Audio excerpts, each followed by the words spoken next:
नमस्कार. मी बाळा वांगर. 4 दिवसापूर्वी बीड शहरामध्ये माने कॉम्प्लेक्स ह्या परिसरामध्ये यश ढाका ह्या युवकाची निर्घृण हत्या करण्यात आली होती.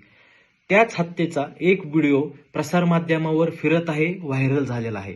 तो व्हिडिओ आपण पाहिल्यानंतर मन सुन्न होते, काळजाला तडे जातेत आणि स्वतःमध्ये एक वारंवार प्रश्न निर्माण होत आहे की बीड जिल्ह्यामध्ये कायदा आणि सुव्यवस्था आहे किंवा नाहीये. आणि तोच व्हिडिओ सर्वसामान्य लोकांनी पाहिल्यावर, आपल्यासारख्या लोकांनी पाहिल्यावर तोच प्रश्न निर्माण होत आहे की बीड जिल्ह्यामध्ये कायदा सुव्यवस्था तर नाहीच आहे, पण सर्वसामान्य लोकांमध्ये भयभीत वातावरण झालेलं आहे. कारण ज्या परिसरामध्ये माने कॉम्प्लेक्स परिसरामध्ये ही हत्या झालेली आहे, तो माने कॉम्प्लेक्स परिसर बीड पोलीस अधीक्षक कार्यालयापासून 100 ते 150 मीटर अंतरावर आहे.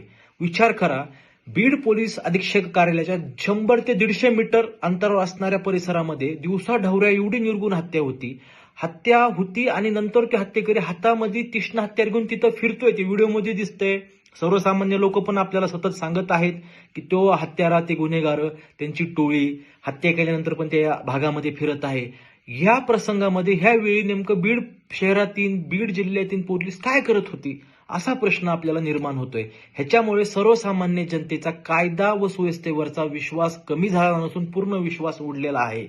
बीड पोलीस अधीक्षक साहेबांना व बीड पोलीस प्रशासनाला विनंती आहे.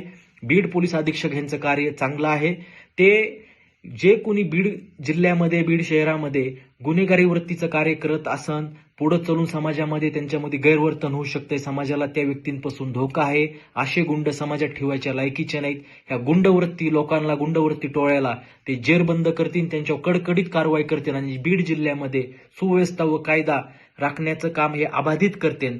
एवढीच पोलीस अधीक्षक साहेब व बीड पोलीस प्रशासनाकडून आम्हाला अपेक्षा आहे. पण नक्कीच सांगतो, बीड पोलीस अधीक्षक साहेबांना पण आता ऍक्शन मोडमध्ये यावं लागेल आणि गुन्हेगारी वृत्तीच्या लोकांवर कारवाई करावं लागणार आहे, त्यांना जेरबंद करावं लागेल. तेव्हाच बीड जिल्ह्यामध्ये कायदा आणि सुव्यवस्था राहील.